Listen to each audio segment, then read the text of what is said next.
Un grand leader, avant sa mort, disait, je ne connaissais pas le but de la vie.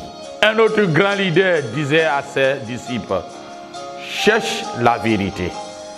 Un autre grand leader de la masse disait à ses fidèles, avant sa mort, je ne suis pas le chemin.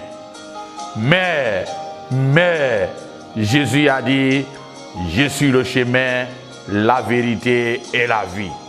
Nul ne vient au Père que par moi. Pourquoi Dieu permet la souffrance ou le mal? J'avais expliqué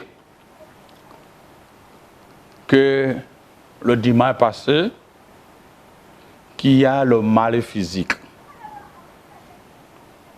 Et aujourd'hui, nous allons continuer avec le mal moral et le mal causé par Satan. Le mal moral. Ce sont des choses difficiles à comprendre. Mais la Bible donne des indices. Et j'avais expliqué que le mal physique sont souvent la maladie, la douleur, le tremblement de terre, les inondations, les catastrophes naturelles. Ce sont des exemples de maux physiques. Et Dieu utilise ces choses à nos biens. D'abord, quand le péché est là, Dieu peut employer l'un de ces mal physiques pour corriger son créature. C'est pourquoi j'avais expliqué quand on voit Genèse, chapitre 6 à 9, il parlait de déluge parce que le péché a cru. Et j'ai parlé aussi que l'apôtre Paul était englouti sur son lit dans 2 Corinthiens chapitre 12 versets 7 à 8 que Dieu a mis une écharde dans sa chair et il a compris pour ne pas être enflé d'orgueil. Il y a aussi Pierre chapitre 1 verset 1, chapitre 1 Pierre chapitre 1 verset 6 à 7 nous dit que c'est une souffrance que Dieu nous donne, nous permet à perfectionner nos foi, à permettre que nous puissions, c'est un test pour toi et moi à connaître, à vivre avec lui, que nous l'aimons.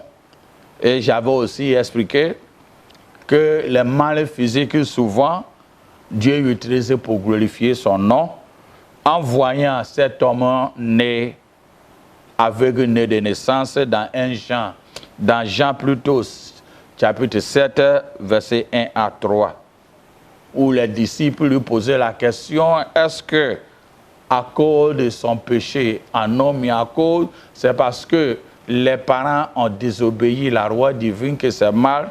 Et Jésus a dit non, pour que le nom du Seigneur soit glorifié. Dieu peut utiliser ces mal physiques pour nous humilier, pour permettre que nous marchions dans sa droiture. Lorsque nous voyons Lamentation chapitre 3, verset 31 à 35. Donc, bien-aimés, n'attribue pas tout le mal au diable, aux sorciers, les grands-mères, les grands-pères, par-ci, par-là. Mais que Dieu vous donne des discernements à mieux comprendre. Et il y a le mal moral, ce qui est psychologique.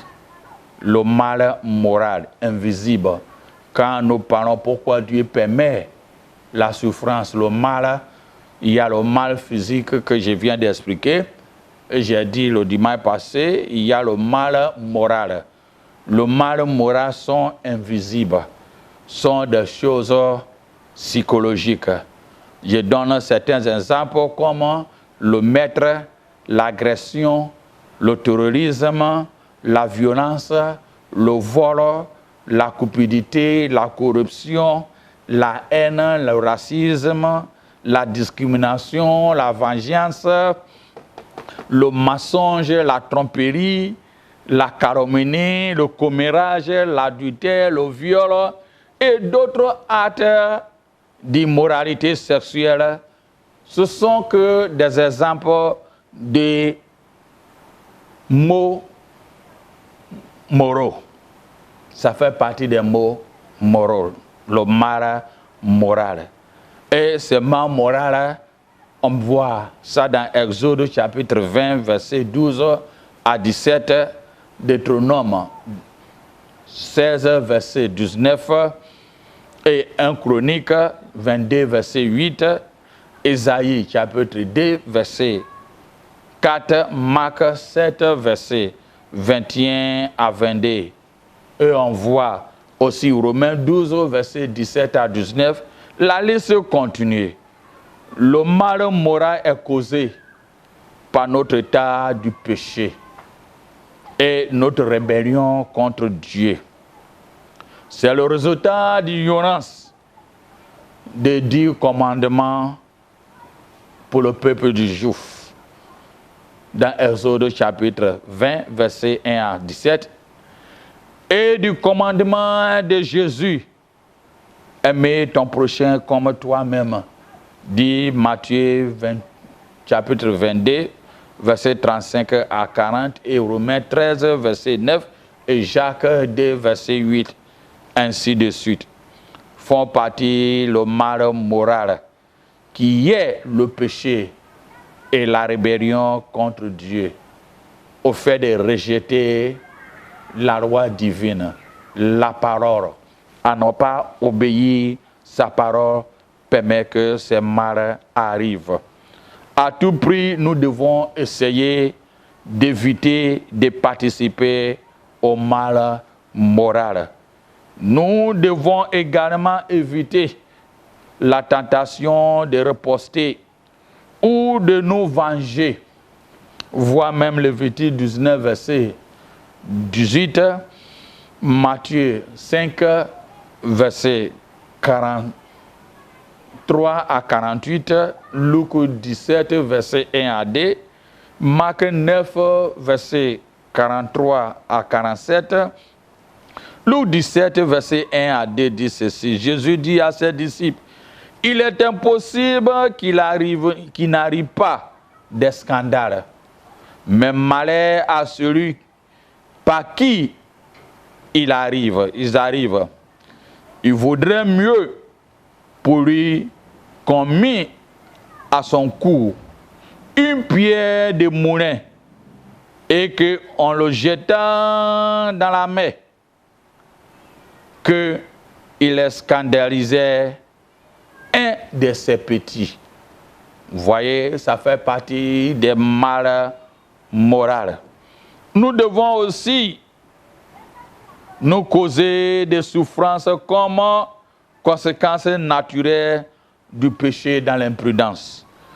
Souvent, c'est une souffrance qui fait partie des mal moraux par nos imprudences. Lorsque nous voyons Galates chapitre 6, verset 7 à 9, et Proverbe 20, chapitre 1, verset 29 à 32, ainsi de suite. Proverbe 1, verset 29 à 32 dit ceci, parce qu'ils ont haï la science, ils ont haï la science, rejeté Dieu, et qui n'ont pas choisi la crainte de l'Éternel, parce qu'ils n'ont point aimé mes conseils. Ils ont dédaigné, méprisé, rejeté tous mes réprimandes. Ils se nourriront du fruit de leur voix et ils se rassasieront de leurs propres conseils, car la résistance de stupidité les tue et la sécurité des sensés les perd. Que Dieu nous aide. Vous voyez le mal moral. Le mal moral fait partie de nos péchés. Le choix nous faisons, c'est comme des choses innées. Lorsque nous désobéissons à la voix de Dieu, cet résultat de mal moral peut nous arriver. Il est très important pour toi et moi que nous prions Dieu afin de nous assister à éviter ce que je viens de lister. Que l'ennemi ne trouve pas de faille pour nous infliger avec ce mal moral qui souvent peut envahir dans nos églises avec le mensonge. Les gens mentent comme ils mangent le chewing-gum. La tromperie, la calomnie, le commérage, l'adultère, le viol et l'immoralité, toutes ces choses-là font partie des mal moraux que Dieu t'aide et m'aide. Et lorsque nous trouvons la conséquence de toutes ces choses, alors certaines personnes posent la question, pourquoi Dieu a permis ces souffrances? Mais ils ne savaient pas. Ils ne savaient pas que cela est dû à ta négligence, à ta désobéissance. Mais nous regardons ce qui est le contraire. Dieu nous a choisis libres et il nous a permis de faire un choix qui est bon. Quand un mal arrive, nous devons s'approcher de lui et demander pardon. Il est juste et fidèle, il nous pardonne. Il nous dit, si nos péchés même sont comme la cramoisie, il le lave et devient blanc comme la neige. La cramoisie, c'était des peintures ou des teintes. Quand ça rentre dans ton habit, les historiens bibliques nous font comprendre qu'il n'y a aucune matière ou solvant peut permettre à enlever cramoisie dans l'habit. Une fois c'est rentré dedans, comme je peux dire, je peux mettre un exemple, une rouge comme ça, ou bien une saleté, ça reste dedans jusqu'à l'habit détruise. C'est ça la cramoisie. Une fois ça attaché, ça colle pour toujours. Mais Jésus dit, pour lui, ça ne colle pas pour toujours. Pour les hommes, lorsqu'ils pensent que c'est collé pour toujours, le cramoisi là, il enlève et il le lave et ça devient blanc comme la neige. Dieu est bon pour toi et moi. Il y a d'autres questions que les gens se posent. Satan cause-t-il le mal? Satan est un être maléfique opposé à l'humanité dès l'origine et il a opposé aussi à Dieu. Satan qui est appelé au diable dans Matthieu 4, 1. Dans Jean 14, 30, il nous fait comprendre qu'il est le chef de ce monde. Dans 2 Corinthiens chapitre 4, verset 4, il dit, le Dieu de ce monde. Matthieu 12, 24 parle de Bézéboul, le chef de la puissance et de l'air, dit Éphésiens 2, verset 2. 1 Jean 5, verset 17, 19 dit, le monde entier est sous sa puissance, est sous la puissance du malin.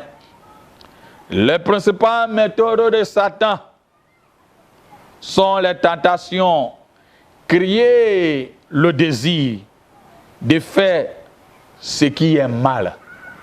Il crée le désir pour faire ce qui est le mal. Et il trompe la tromperie, c'est-à-dire il donne la persuasion que le mal, en fait, est quelque chose de bon. Tout le monde qui fait le mal à leurs yeux, avant que le mal produise, il voit que c'est un acte bon. Après avoir que le mal arrive, il voit qu'ils sont nus. Désolation. Abandonnés. et il doit subir la conséquence. L'objectif de Satan n'a jamais changé dès la création. Il a persuadé Adam et Ève en disant, le jour où vous mangerez, vos yeux seront ouverts. Vous serez des dieux. Après avoir mangé, ils sont devenus nuls.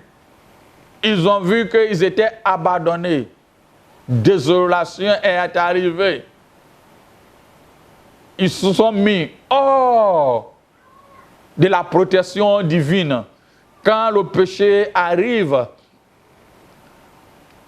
la couverture de Dieu s'éloigne. On sort du cadre de l'obéissance de Dieu, à moins que nous demandons pardon et nous revenons. Satan donne toujours la persuasion que le mal est toujours bien. Mais ma prière pour toi et moi, et ceux qui m'écoutent cet après-midi, est ceci. Que Dieu vous donne la capacité à rejeter le mal. Et que lorsque le mal produit, que vos corps rejettent, votre âme rejette, votre esprit rejette. Et quiconque s'approchera de vous avec ses avancements de les tromperies, que Dieu vous donne dans le discernement. Que ces gens-là, les becs soient fermés. Que Dieu t'aide et il m'aide. Parce que nous voulons aller au ciel. Nous voudrons vivre notre vie avec le Créateur de tout l'univers. Mais la puissance du Satan est limitée par Dieu. Il n'est pas l'autorité suprême. Avec foi, la prière et la détermination, nous pouvons résister à sa tentation. Comme Matthieu chapitre 6, verset 13. 1 Corinthiens 10, 13 et Éphésiens 4, verset 25 à 27. Ainsi qu'Éphésiens 6, verset 11, 12 et 1 Pierre 5, verset 8 à 10. Toi et moi, Dieu nous met en capacité et le pouvoir de rejeter et de résister sa tentation. Ma prière pour toi cet après-midi est ceci. Que Dieu incorpore dans ta vie, à ce moment où tu m'écoutes, une énergie, un esprit, une puissance, une autorité qui vient ancrer en toi pour permettre que tu puisses dire non au diable. Tu puisses résister sa tromperie et ses mensonges, sa persuasion de faire de telle sorte que tu vois le mal en bien. Que Dieu t'aide. Dieu t'aide. Parce qu'il veut que tu vois le mal en bien, afin qu'il y ait une ouverture pour lui permettre à rentrer. C'est comme quand Balaam a dit à Barak, concernant le peuple d'Israël, dans le livre des Nombres. Il a dit, ce peuple-là, c'est difficile à les battre. Mais ce que j'ai à te dire, permettez que les filles que vous avez dans vos pays côtoient avec les jeunes garçons ou les jeunes gens des Israélites. C'est ainsi qu'il y aura d'amitié et de l'affection. Au fur et à mesure, ils vont commettre d'impudicité. Comme Dieu n'aime pas ces péchés, Dieu va tourner hors d'eux. Alors une porte sera ouverte. S'ils n'ont pas le parapluie de l'Éternel, alors ils vont devenir faibles. C'est pourquoi nous voyons dans l'Apocalypse, il nous fait comprendre les œuvres de Balaam. Il y a des gens qui viennent dans ta vie, qui ont la philosophie et des pensées de Balaam. Ils ont un seul objectif, pour que le mal rentre dans ta vie. Et la couverture de Dieu s'éloigne, afin que l'ennemi frappe. Mais ma prière pour toi est ceci. Dès un moment où il vient vers toi, qu'il oublie ce qu'ils disent et que les becs soient fermés. Que Dieu te protège et il les protège. Satan les envoie. Il a un seul objectif pour que tu vois le mal en bien. La souffrance est-il la punition de Dieu pour le péché? J'avais expliqué qu'il faut supposer que quelqu'un qui souffre est puni par ses péchés ou par ses ancêtres. Il y a certains qui disent, quand une personne souffre, c'est à cause de ses péchés ou à cause de ses ancêtres. Comme les amis de Job aussi ont dit dans Job chapitre 1, verset 1, et puis 13 à 22, et Jean 9, verset 1 à 3.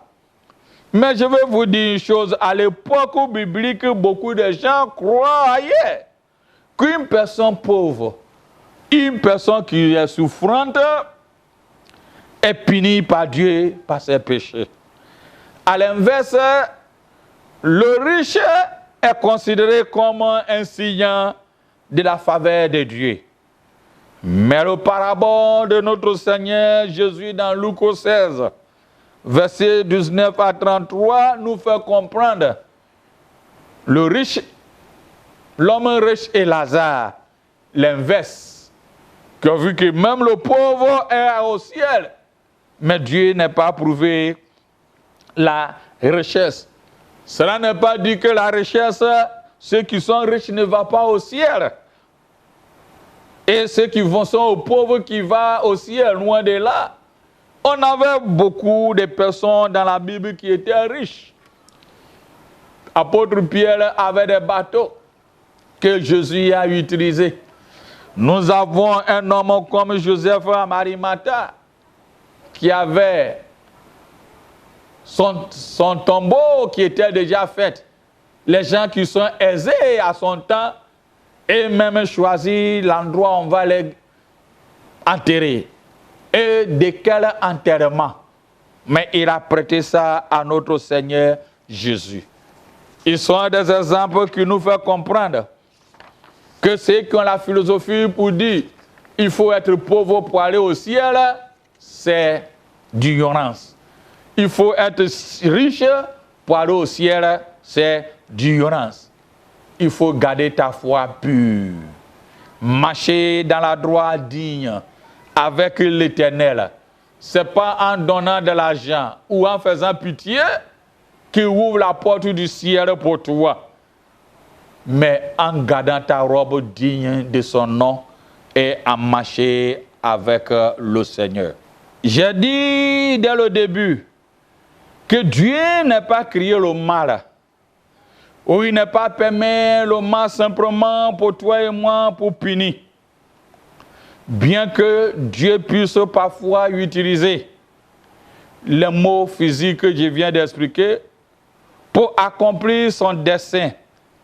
La Bible dit que Dieu ne cause pas le péché. Et le mot moral, selon Jacques chapitre, il n'est pas la cause du péché, ni les mots moraux de ce que Jacques nous fait comprendre dans chapitre 1, verset 13 à 15. Et 1 Jean 3, verset 2 à 6. 2 Thessaloniciens, verset 3 à chapitre 3, verset 3.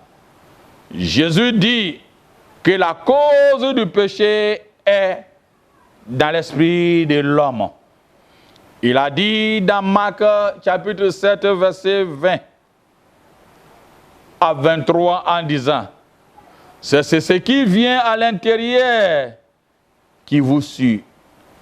Car de l'intérieur du cœur d'une personne viennent les mauvaises pensées, l'immoralité sexuelle, le vol, le meurtre, l'adultère, la cupidité, la méchanceté, la tromperie, les désirs lubriques, l'envie, la calomnie, l'orgueil et la foi. Toutes ces choses viles viennent à l'intérieur. Ce sont ceux qui vous suivent. Et j'avais dit aussi qu'il est bon souvent de souffrir. Et j'avais dit aussi que la souffrance peut être dû à l'état déchu de la création. À cause du péché de nos premiers parents, comme en Romains chapitre 8, verset 19 à 22 parle. La souffrance ou le mal peut être une punition pour le péché. Le livre de Juges chapitre 2, verset 11 à 15. Mais aussi pas toujours.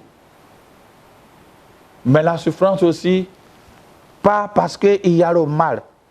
Comme Jean chapitre 9, verset 1 à 3 dit. Dieu peut permettre Satan à infliger, comme Job 1, verset 2.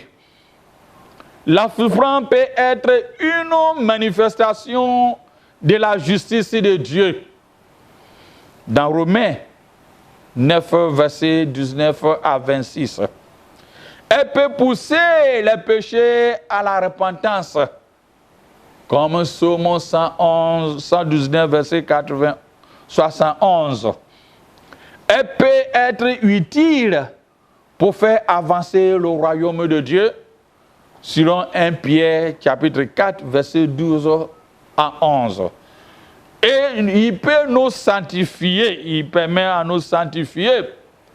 Et l'exemple le plus plafond d'une mauvaise chose arrive à une personne. Bon, la mort de Jésus. Et accomplit le bien qu'est le salut que toi et moi nous avons. Une bonne, mauvaise chose arrive à un homme de bon. L'exemple est de notre Seigneur Jésus, qui est la parole de Dieu nous dit dans Actes chapitre 2, verset 22 à 44. Mais parfois inexplicable de certains mots, nous ne pouvons que croire que les voies de Dieu sont au-delà de notre voie. Dans Romains 3, verset 10 à 18, il dit, selon qu'il est écrit, il n'y a point juste, pas même un seul, ni intelligent, ni ne cherche Dieu. Tous sont égarés, tous sont pervertis. Il n'y a aucun qui fasse le bien, pas même un seul. Les grossiers est un sépulcre ouvert. Ils se servent de leur langue pour tromper. Ils ont tous les lèvres des veines aspices. Leur bouche est pleine de malédictions et d'amertume. Ils ont les pieds légers pour reprendre le sang.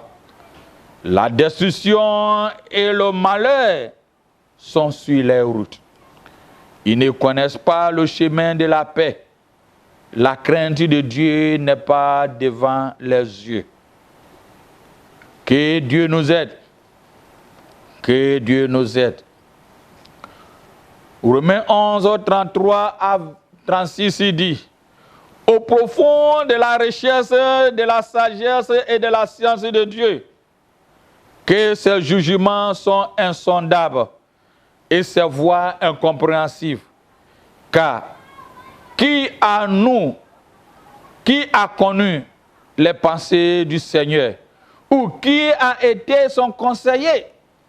Qui lui a donné le premier? Pour qui il le revoit en retour? C'est de lui, par lui, et pour lui que sont toutes choses. À lui la gloire dans tout le siècle des siècles. Bien-aimé, sois béni. Donne gloire à Dieu. Cherche vite ta vie avec Dieu. Peu importe le vent qui vient, il te sortira. Il n'a jamais abandonné ses enfants. Sois béni. Un grand leader, avant sa mort, disait, je ne connaissais pas le but de la vie. Un autre grand leader disait à ses disciples, cherche la vérité.